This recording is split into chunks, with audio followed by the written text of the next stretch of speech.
મનમાં વિચાર રાખશો કે મારી કુળદેવીનો વાસ 24 કલાક મારા હૃદયમાં છે, મારી જોડે છે, એવો વિશ્વાસ રાખશો કે તમારી કુળદેવી 24 કલાક તમારી જોડે રહેશે. જેની જેવી સોચ, જેની જેવી વિચારધારા ને દેવ એ પ્રમાણના કામ કરે. એટલે આજે દરેક લોકોના મનમાં એક વહેમ લઈને ફરે છે આખી દુનિયા. કઈક નડે કઈ એટલે કશું નડતું નહીં. ભગવાન એવો ગોડો છે કે બધો નડતર મૂકી દે.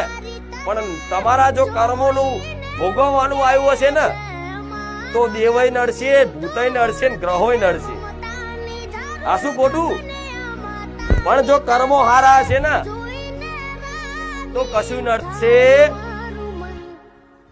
એટલે ખાસ દરેકને કહીશ કે તમે પહેલા મગજમાંથી દરેક મારા ધામમાં આવતા હોય તો મારી પર વિશ્વાસ આવતો હોય તો મારી વાતનો વિશ્વાસ કરજો કે તમને કશું નડતર નથી.